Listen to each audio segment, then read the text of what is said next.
Bom dia e sejam muito bem-vindos! No vídeo de hoje iremos falar de um tema de grande importância e relevância para o direito administrativo e para a sociedade brasileira em geral. Trata-se do Instituto das Licitações. Mas o que seria licitação e como isso se aplica no caso concreto? Está curioso para saber?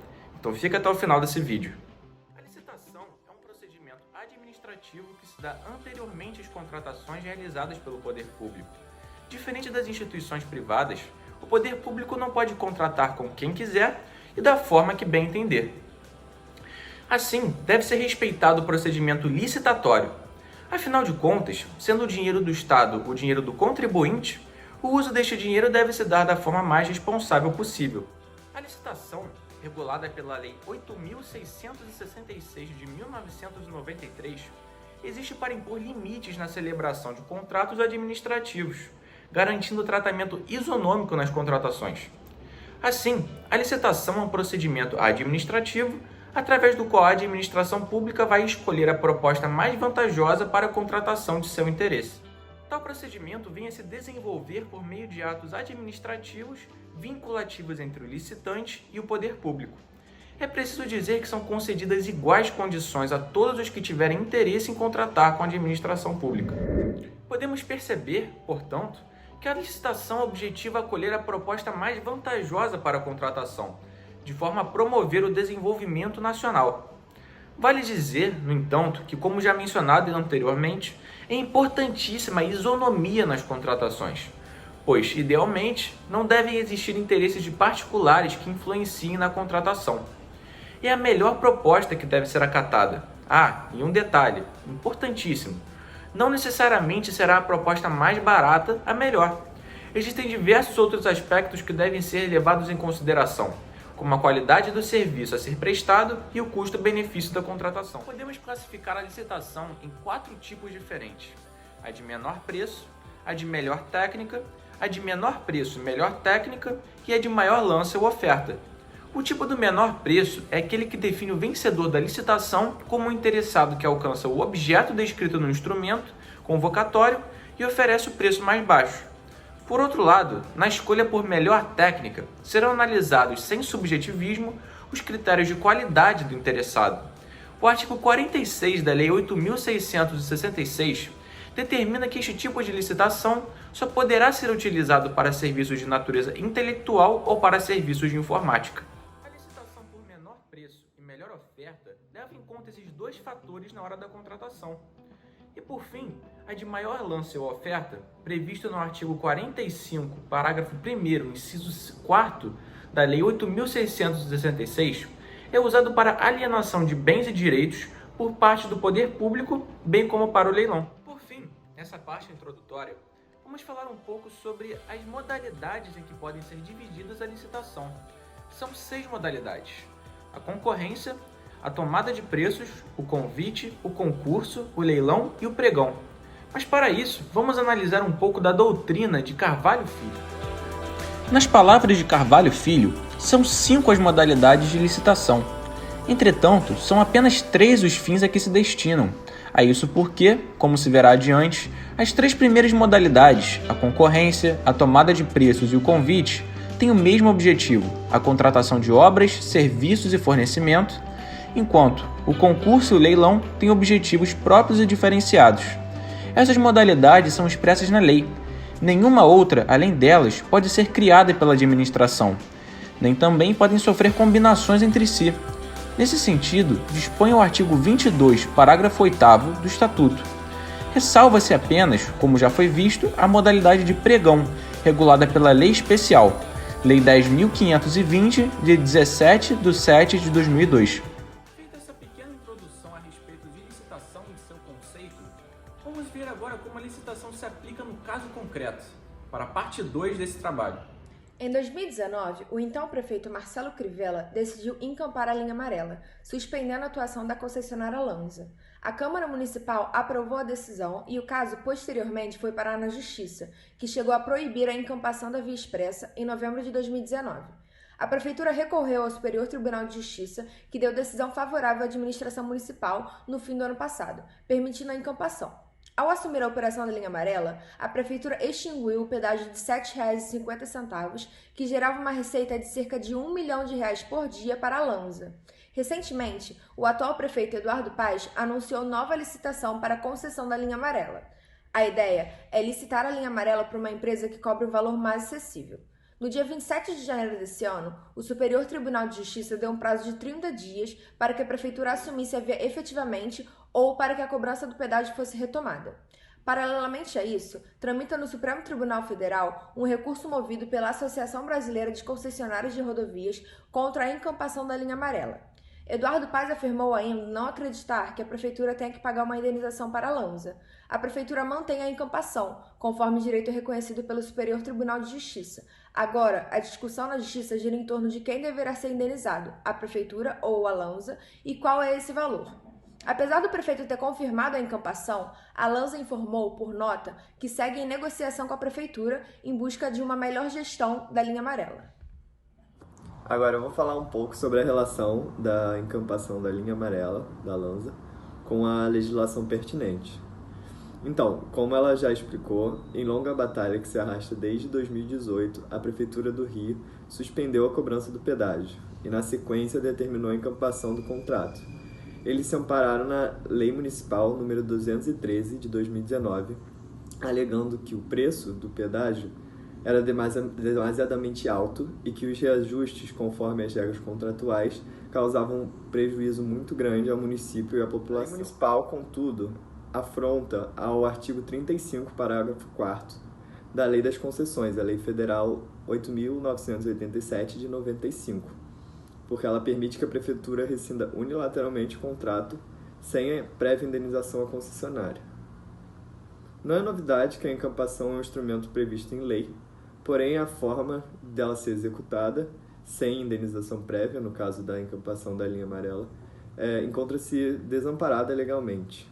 Além do desrespeito à Lei das Concessões, há também a ausência de aderência aos artigos 20 e 21 da Lei de Introdução às Normas do Direito Brasileiro, LINDB, porque ela veda as decisões de autoridades públicas com bases em valores jurídicos abstratos sem que sejam consideradas as questões práticas da decisão.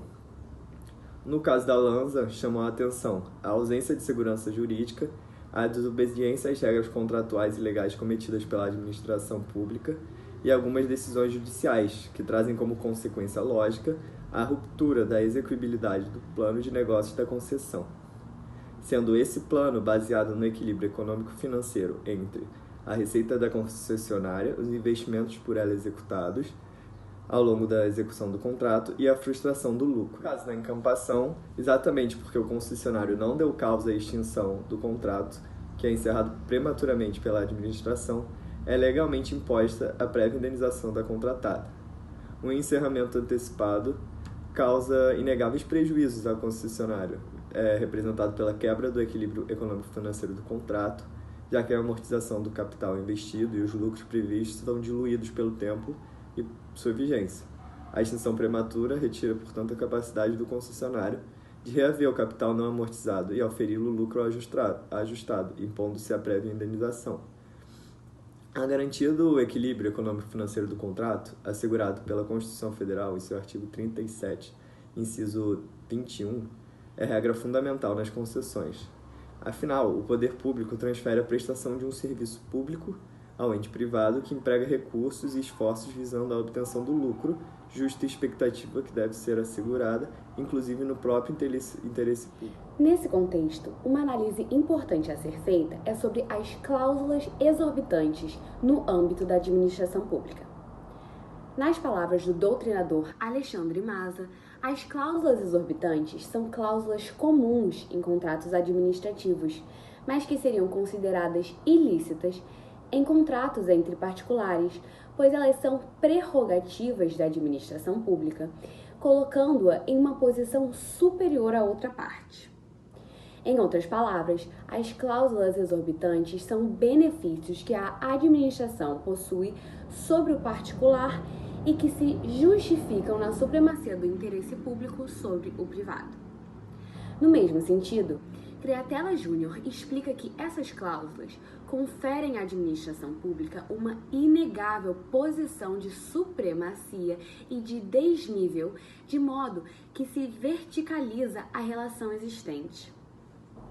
Isso ocorre devido ao fato de que, ao contratar, a administração, quando o contrato é regido pelas normas do direito público, não se nivela ao particular, não abdica de sua potestade pública, mas, pelo contrário, ela dirige e fiscaliza o particular, podendo aplicar a ele, inclusive, penalidades no caso do descumprimento contratual. Sendo assim, a cláusula exorbitante não seria lícita num contrato privado, porque desigualaria as partes na execução do avançado, mas é absolutamente válida no contrato administrativo, desde que decorrente da lei ou dos princípios que regem a atividade administrativa, porque ela visa estabelecer uma prerrogativa em favor de uma das partes para o perfeito atendimento do interesse público, que nesse caso se sobrepõe sempre aos interesses particulares.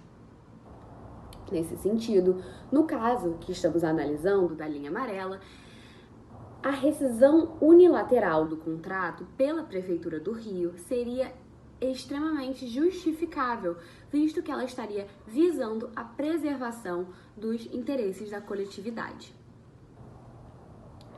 Nesse sentido, o artigo 104 da nova Lei de Licitações confere à administração pública, em relação aos contratos instituídos pela lei, as prerrogativas de 1. Modificá-los unilateralmente para melhor adequação às finalidades do interesse público, respeitados os direitos do contratado. 2. Extingui-los unilateralmente nos casos especificados pela lei. 3. Fiscalizar sua execução.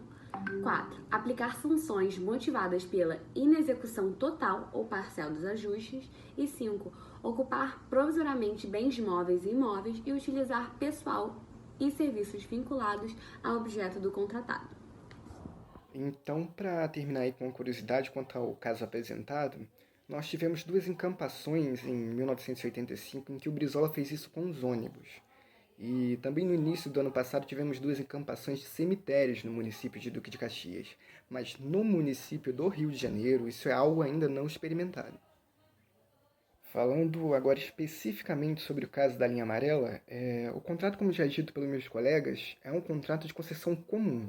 Ou seja, a concessionária, no caso a Lanza, tem sua remuneração integralmente pela receita do pedágio, não havendo nenhuma contraprestação paga pelo poder concedente. Houveram aí, então, algumas mudanças relacionadas a reequilíbrios financeiros no contrato, que, claro, é normal à medida que se tem melhorias por parte da concessionária de serviços, visando justamente a melhora do serviço para com a população. E aí vem um pouquinho do que o direito administrativo pode revelar a respeito dessa história, que é justamente, apesar do cumprimento desse contrato por parte da concessionária, o governo do estado publicou uma série de decretos que visavam suspender de forma unilateral a tarifa de pedágio e não havia interesse do executivo local com relação a esse tipo de cobrança. E esses decretos foram submetidos ao judiciário, que imediatamente suspendeu todos eles, criando aí esse conflito entre o privado e o poder concedente. Com o insucesso dessa tentativa unilateral de suspensão, a prefeitura então mudou a sua estratégia, enviando então para a Câmara Municipal um projeto de lei que foi posteriormente convertido em lei, essa lei que justamente culminou com a encampação da concessão da linha amarela. Só que essa encampação, todavia, está sendo utilizada para extinguir um contrato, aparentemente não pela proteção do interesse público.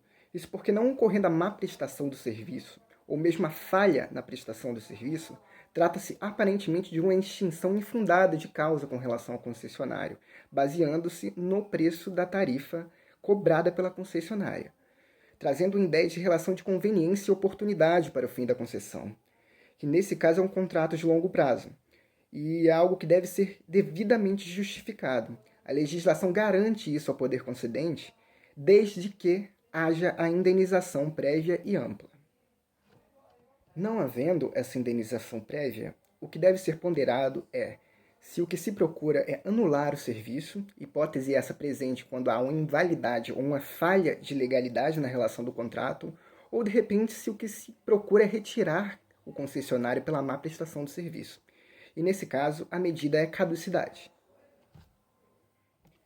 Esse caso da linha amarela está tendo uma grande repercussão justamente devido à insegurança jurídica que certas decisões estão gerando ao direito administrativo brasileiro.